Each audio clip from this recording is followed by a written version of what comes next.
So today I have Nick Pratap. Nick has been a guest here before, but I think you also have sent a lot of comments that I should invite him back. So for that reason, Nick is back in our studios, and we're going to be talking about what he does, and then he also does some exercises. As we all know, we are locked down under the pandemic. And when pandemic is there, people are not getting out of the house.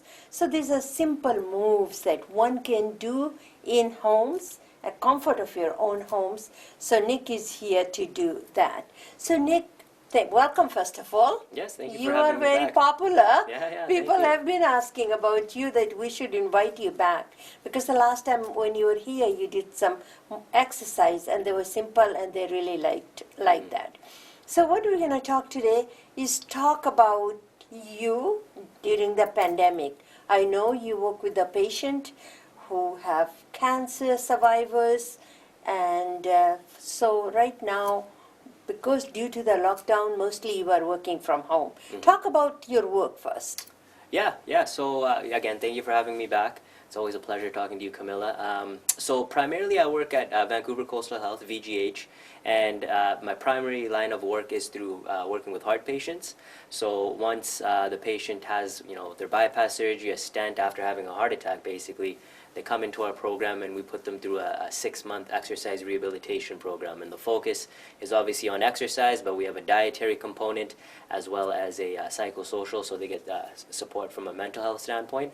And throughout the course of the 6 months, we're able to give them a little bit more initiative so that when they finish the program, they feel comfortable exercising on their own, maintaining a proper diet. And so obviously with the pandemic, we have transitioned over to a virtual model. So everything's the same, but it's online. And the first thing you can probably see happening or being a challenge is, because our population is elderly, using a computer, right? How am I going to use Zoom? How am I going to be able to, go on YouTube and find these videos and all that stuff? So at the beginning, we're coming up on that year point of the pandemic. It was challenging, but working with a great team that I have over at VGH, our doctors, our nurses, the other exercise physiologists, we were actually able to pretty much put together a program where we're able to send out weekly newsletters, weekly exercise sets to our patients.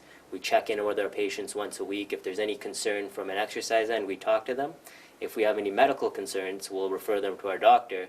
And then if they have any concerns, either related to diet or related to mental health, then we'll refer them to our counselor or dietitian. So at the beginning, it was a challenging transition.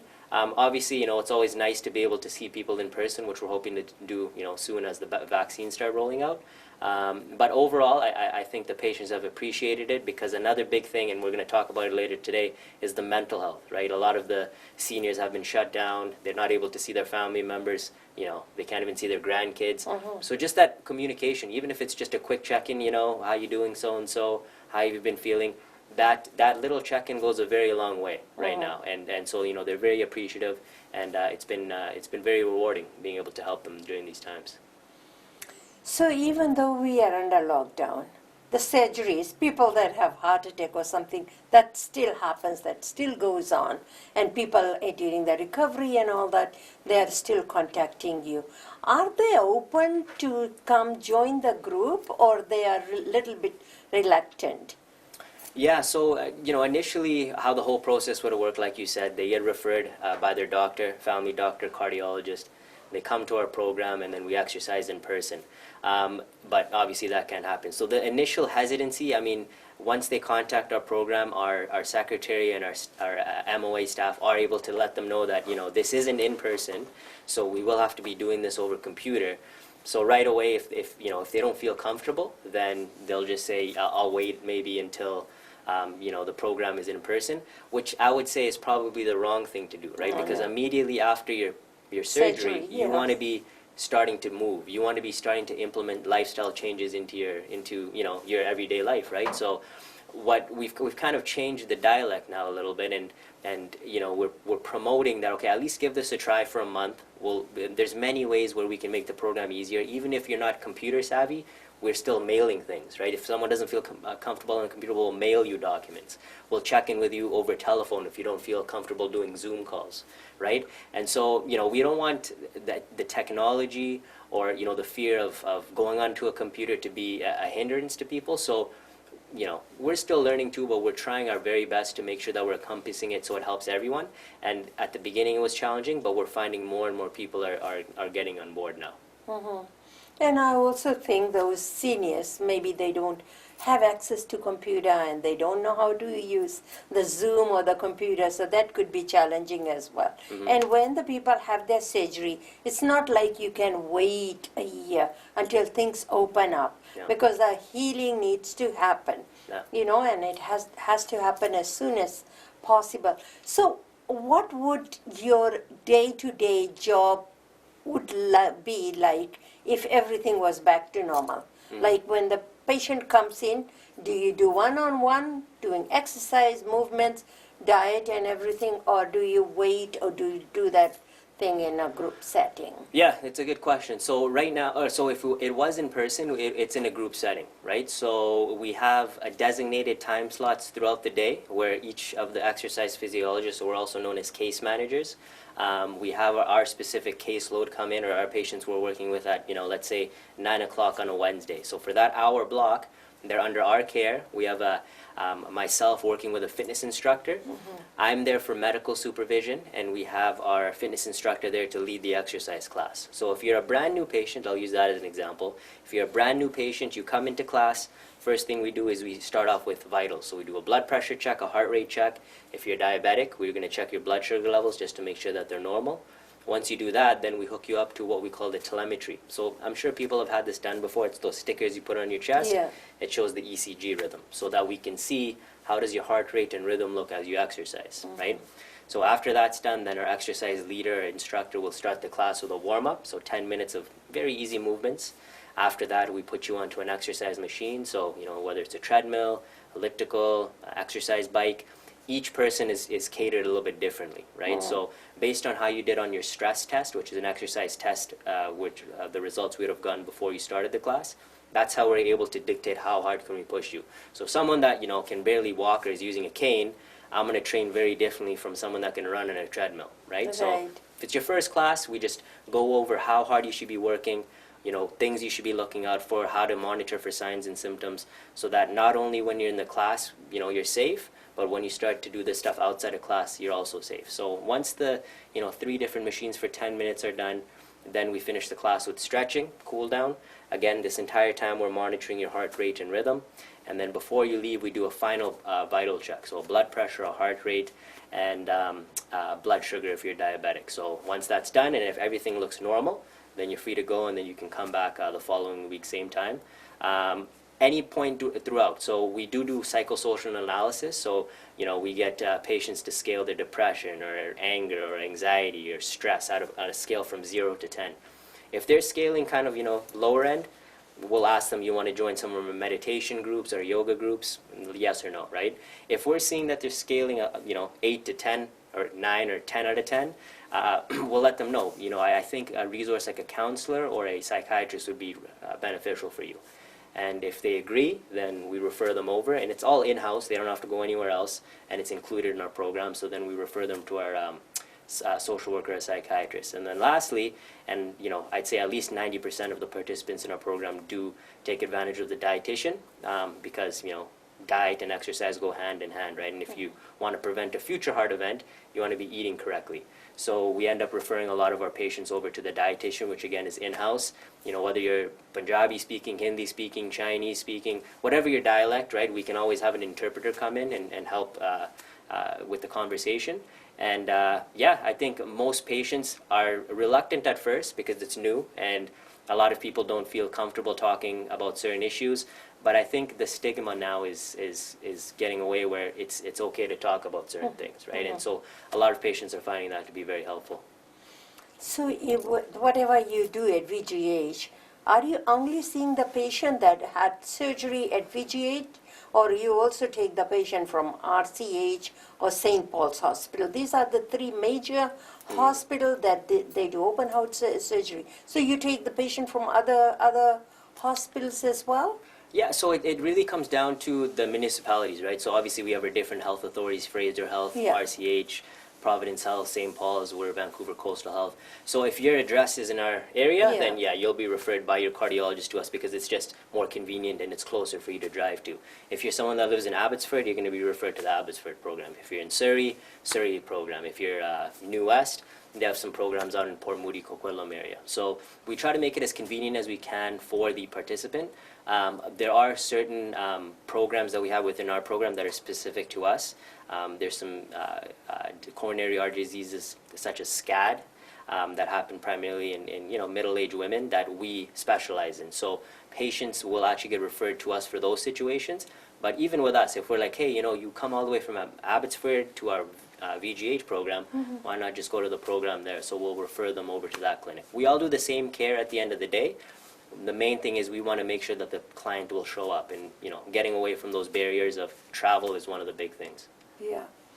And why is it so important that right after the surgery they must come and join these programs, and so that you'll monitor the heart rate, so they will not get a second attack, and make sure that they follow their diet and do exercise and all that. And I think just because of lack of exercise and not proper dieting, some of us, that's one reason to Yeah. have this kind of issues, right? Yeah, no, it's a really good question. So, and originally, and this is before my time, but you might remember, right? When you had a heart attack, they said just stay in bed for 6 to 8 weeks. You shouldn't be doing anything. Yes, Right? This yes. was back in the 80s, Yeah. 70s, and they thought they were doing the body a favor, but really, your body goes under what's called atrophy. So you start losing muscle, your cardio capacity gets worse. Essentially, what they started finding through the research is we want to get you moving as quickly as possible. Before, your graduation from the hospital now, after having a bypass, is they get you up right away, right? Maybe a day you're in bed after the surgery, but physiotherapist is in there, get up and out of bed. Start doing 2-minute hall walks. Start going down the hall after a day. Start trying to, go up the stairs after 3 to 5 days, right? So the promotion of movement is very important because we want to get your heart starting to pump in an adequate way, because if you just rest there, you're going to start to lose muscle mass, right? The second thing is the safety and education. Yes, patients can go off and exercise on their own after, but realistically speaking, they just don't know how to push themselves. Just in the back of their mind, it's always like, okay, well, if I do too much, what if I have another heart attack? That's the number one thing we see. Patients come in, oh, Nick, is this little pain I'm feeling in my chest, is that my heart? Am I going to have another heart attack? A lot of that stuff is anxiety driven, right? So it's nice to have someone like us where we can work with you, promote that, hey, that's a normal feeling, that's how you're supposed to be feeling right now. Yeah. Over time, that pain's going to go away, okay? And then the last reason is lifestyle change, Yeah. right?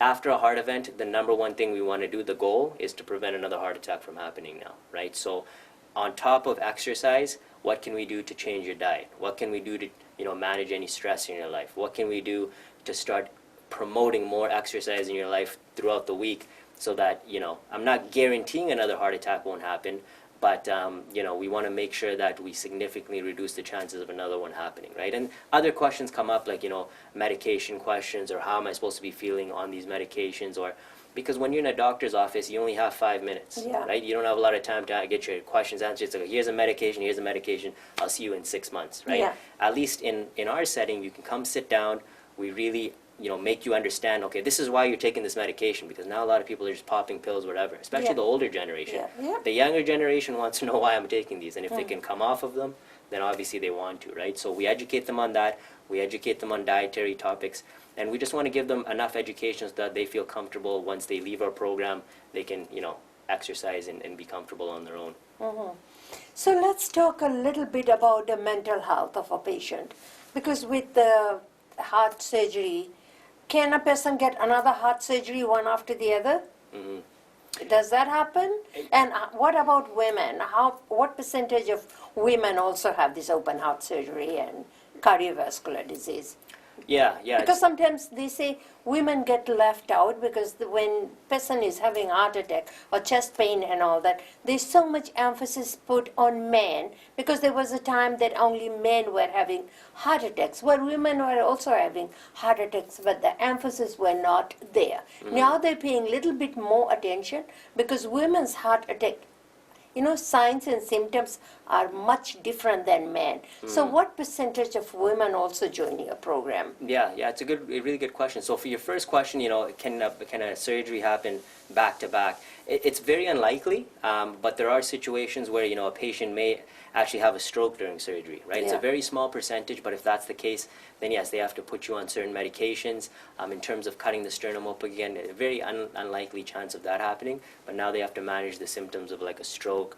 Can a potential another heart event happen during surgery? That can happen too. Again, it's very low. But these are situations where the medical personnel have the expertise to deal with that, right? In terms of your second question, so generally speaking, men are more susceptible to having heart events, right? In our program, that's why we do see more men than women usually.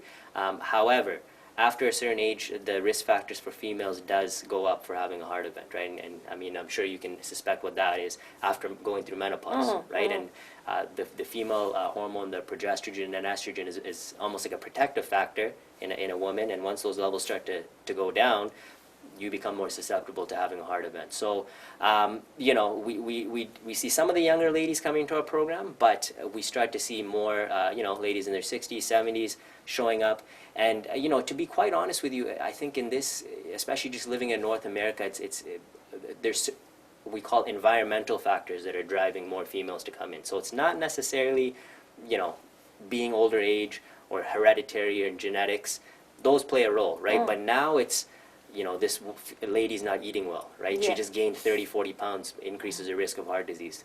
She's under so much stress, right? Women, I mean, you're the glue of the family a lot of the times, right? You're taking stress from your spouse maybe, or your kids, work. You have to live up to these expectations that society's putting on you, right? So it gets very challenging, right? So those are driving factors. A lot of the times, because you're taking care of your family, exercise is put on the back burner, and you forget to take care of yourself, right? So if we're looking at a percentage split, it's very hard to say. But, generally speaking, when the ladies do come into our program, we have to remind them that, hey, if you're trying to take care of all these other people, you need to take care of yourself first. And at the beginning, it's kind of hard for that, right? And it's hard for me to talk to someone like, a lady about that because, I'm not in those shoes, right? But once they kind of start realizing it for themselves and saying, you know what, if I do want to take care of my kids or my parents or, perform well at work and be a provider, then I need to look at my health first. And it's unfortunate that it comes to a heart attack to do that, but it's not too late, right? You have, essentially a second opportunity here. So let's start to implement some of these changes into your life. And what about belly fat, especially the women or men, because both of them carry so much belly fat, and it's very, very hard. There is, people go on treadmills and all that, but to lose the belly fat is very difficult once you have it. So are the exercises to do that? How do you get rid of belly fat? No, it's the hardest thing, and that's the number one goal that all patients have well, not all, but most have when they come into our program. Nick, how do I lose this? Or women, how do I lose this? Or how do I lose this, right? And so it's a very deep question, right? A lot of the times, as we know, we get older, metabolism slows down, right? What are you eating? Naturally, women will have more fat, right? They're childbearing, so in the hips, in order to carry a child when, childbearing, then you're going to have a little bit more fat on you. But essentially, and it's the old answer and people won't want to hear it, it's going to come back down to what you eat, right? I can give you all the exercises in the world. It's going to help to a degree. If you're putting the wrong foods back in your body, and we know what the wrong foods are, those high-fat foods, the high in starch, high in rice, the naans, the breads. I've been on your show before, and we've talked about this many times, right? Can you eat these things? Yes, it's okay. But if you're eating them every day, 3 times a day, 7 days a week, don't expect your weight to be going down, right? If you add a little bit extra butter on there, you're frying certain foods, it's not going to be the best for you, right? So, you instead of trying to change everything at once and just shocking your body, it's a matter of dialing back on one thing at a time. So instead of eating naan every day, maybe try it every Saturday. To it, there's no point of you doing it. You can do it for 3-6 months. I mean, you can lose the weight. Can you keep the weight off? Right. That's the number one priority. And so finding something that works for you, and that's where a dietitian comes in handy. And I think what you put in the mouth, not how much exercise you do, but what goes through your mouth. That's what is the weight. I'm looking at the time. Talk a little bit about mental health Yeah, yeah. during the pandemic, because I know you're going to show some moves, simple moves that we all can do it at home, because that's what we need to do. Yeah. Exercise and food, that's what, it's the soul. I mean, that's what we need to keep ourselves healthy during this pandemic. Yeah, So yeah. talk a little bit about mental health. It's been challenging for everyone. I know, I'm sure, you're in the same boat, I'm in the same boat, right? I mean, these last 4 months not being able to see anyone essentially, right? Yeah. I mean, unless it's in your own household. It's Christmas time and, birthdays, New Year's, a lot of events, right? And as human beings, we're social creatures. You have Yeah. to, we're meant to be around people, we're meant to be in groups. Yeah. So, I think the hardest hit definitely though is the senior group, right? Like I mentioned at the very beginning of our talk, and we want to promote as much of the social without necessarily seeing the interaction. So Yeah. what becomes very important is the check-ins, right? So whether it's through a Zoom call, a phone call, do you need any help with your groceries? Those sorts of things, as small as they may seem, go a very long way. Like I mentioned, we just doing this 5-minute call with some of the seniors that I'm able to chat with. They just light up saying, hey, you're the person I get to talk to today. It's phenomenal. And, they talk a little bit about their life, what's going on. And obviously I have no issue, listening to that because they want to have that conversation, right? So, from a senior's standpoint, with the weather getting better now, trying to get out and get some more of that sunshine, walking. I think now because the groups have been expanded a little bit, if you feel comfortable, getting into smaller groups and going for walks, obviously distanced. And if you're, not in that senior group, but, you're trying to deal with mental health on your own, then there's a lot of things you can try out there, right? So I always go back to things like yoga and meditation. Exercise is obviously a great one for dealing with stress, and really having a regimen in place, right? So trying to, have some sort of structure throughout your day so that, you're not just going to bed and waking up at odd hours and not really caring what's going on, right? If you have a good structure to your day, knowing, there's a purpose behind what you're trying to accomplish for that day, it goes a long way as well. Nick, thank you so much. Now I want you to, we talked about mental health, we talked about exercise, talk about food, we talk about self-care, we talked about everything in here. But I think it's also important that those people that are sitting home and watching the show today, they can move around. Even some of us cannot get out of the house maybe, or maybe, I don't know, for a lot of reasons we are not. Then we can do some simple stretches, sitting down at home. Yep. Just do not sit down. One thing I learned, do not sit down, keep yourself moving. Yeah. Just move, do the dishes, or even when you are watching the TV, then stand up and watch TV, right? That's right. So That's there right. are a lot of things we all can do. So I'll leave that up to you and show little moves that we all can do at home. Yeah, no, it's exactly like you said. So, for example, when this show goes on a commercial break, I challenge you to try a few of these moves that I'm going to show you today, right? So, the first one, like Kamilla was saying, you can easily do on your chair, right? So, I'm sitting in a chair right now, looking straight ahead, shoulders down and back, and it's a very simple movement. If you're someone that's very weak in the legs, you can push off your legs. If you have handrails on your chair, you can push off those, but it's essentially just going to be standing up and then sitting down, right? And if you need to push off your legs, again, push off your legs, stand up, and focus on pulling your bum back so that your bum's going to hit your chair, and then you're going to sit down again. So again, as you're standing up, you're going to breathe out, and then as you sit down, you're going to breathe in. Okay, 10 times. So every couple hours, if you go up and down 10 times during a commercial break, that's going to be very helpful for you, right? Another good one you can do if you're not looking at standing up on your chair is something seated, right? So if you're seated here, a good one for your shoulder muscles, right? If you have your hands right beside you, elbows bent 90 degrees, just opening your arms up and then lowering, right? So opening your arms up and then lowering. So doing that 10 times. We're working what we call the lateral deltoid muscle here, okay? So the muscle of the shoulder. If we're in the same position, elbows bent side by side, opening up and closing, right? So elbows stay glued to the side of the body. Don't let your shoulders elevate up. Rotate out, rotate in. And again, control breathing. Breathing out, breathing in, right? So again, trying to perform that 10 times. And another very easy one you can do here, if I turn to the side here so I don't kick the table, is a very basic leg kick, right? So you're just going to extend your leg out, bring it back down. Okay, extend your leg out, hold it at the top for a second, and really feel this muscle here engage, right? Your quadricep muscle. And then bring it back down. Okay, so again, breathing out, breathing in, breathing out, breathing in, okay? And then I'll leave you with one more. It's a good one for the muscle of the calf, right? So this one they promote a lot of times, you know, maybe if you're flying or so that you don't have any blood clot forming in your lower extremity, or just so you can keep the circulation going, is going to be the heel to toes, right? So just coming up on the toes and then elevating at the heel so your toes come up. So again, up and up, right? Up and up. You should start to see some improvements in just overall functionality and well-being in your body. And what about, thank you so much for doing the stretches. No problem. And what about going for a walk? I mean, like I say, walk is also very good because the sun is coming out, weather is getting better. Yeah, so Yeah. what I just demonstrated is some strength training, right? So that's just to keep the muscles of the body strong. So I'd encourage you to do that maybe at least 2 to 3 times a week. When it comes to walking, absolutely, that's number one. Your heart muscle is pumping from the moment you're born to the moment you're dead, right? So you want to keep that strong. Going for walks, dancing, you know, if you're someone that likes running, whatever you like doing. But the most common thing we see is the walking, right? So Health Canada promotes 150 minutes a week. That breaks down to about 30 minutes a day, okay? So you're like, Nick, that might be a big number. Break it into smaller chunks. 10 minutes 3 times a day. 10-minute walk in the morning, 10-minute walk afternoon, 10-minute walk at night after dinner. When you walk, you want to be at a pace where it's comfortable for you, so you should still be able to talk. If you can no longer talk anymore, I would suggest lowering your intensity a little bit, okay? But if you can sing a song when you're walking, you're probably not pushing yourself hard enough, so you can walk a little bit faster, all right? So if you get to the point where if you get any symptoms, dizziness, shortness of breath, you know, if that happens more often, then sit down and rest.